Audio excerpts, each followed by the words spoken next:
இட்லி தோசைக்கு பதிலாக புதுசாக இந்த மாதிரி டிஃபன் செஞ்சு பாருங்கள். அதுக்காக ஒரு பேனில் கொஞ்சமாக எண்ணெய் ஊற்றிக்கிறேன். எண்ணெய் நல்லா சுடாந்து வருமா கொஞ்சமாக கடுகு, கொஞ்சமாக சீரகம், ஒரு பல்லாரி அந்த மாதிரி கட் பண்ணி அதே உள்ளே சேர்த்துக்கிறேன். எண்ணெயில் கொஞ்சம் வதக்கிக்கோங்க.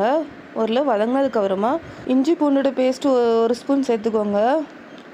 ஒரு 5லேருந்து 6 பீன்ஸ் அந்த மாதிரி சின்னதாக கட் பண்ணி வச்சுருக்கேன், அதே உள்ளே சேர்த்துக்கோங்க. ஒரு கேரட் அந்த மாதிரி துருவி வச்சுருக்கேன், அதே உள்ளே சேர்த்துக்கோங்க. லைட்டாக வதக்கி விட்டுக்கோங்க. தேவையான அளவு உப்பு சேர்த்துக்கோங்க. நல்லா மிக்ஸ் பண்ணதுக்கு அப்புறமா ஒரு மூடி போட்டு கொஞ்சம் லைட்டாக வேக வச்சுக்கலாம். ஒரு 2 நிமிஷம் கழித்து நான் ஓப்பன் பண்ணிக்கிறேன்.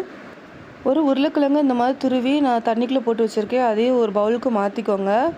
இன்னும் நம்ம வதக்கி வச்சுருக்க காய்கறியும் உள்ளே சேர்த்துக்கலாம். காய்கறிகள் ஒரு பாதி அளவு குக்கானால் போதும். ஒரு 1/2 கப் அளவு நான் கோதுமை மாவு சேர்த்துக்கிறேன். ஒரு 1/2 கப் அளவு கடலை மாவு சேர்த்துக்கோங்க.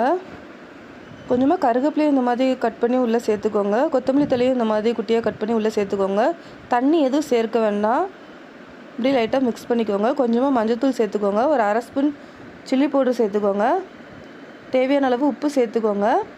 கொஞ்சம் கொஞ்சமாக தண்ணி சேர்த்து மாவு இந்த அளவு கன்சிஸ்டன்சி வர்ற அளவுக்கு நல்லா மிக்ஸ் பண்ணி எடுத்துக்கோங்க. ஒரு பேனில் தோசைக்கல் கூட எடுத்துக்கலாம். கொஞ்சமாக எண்ணெய் ஊற்றிட்டு இந்த மாதிரி நல்லா விரித்து விட்டுக்கோங்க.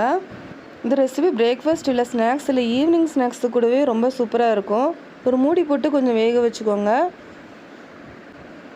ஒரு பக்கம் வந்ததுக்கப்புறமா திருப்பி போட்டு இன்னொரு பக்கமே நல்லா வேக வச்சுக்கலாம்.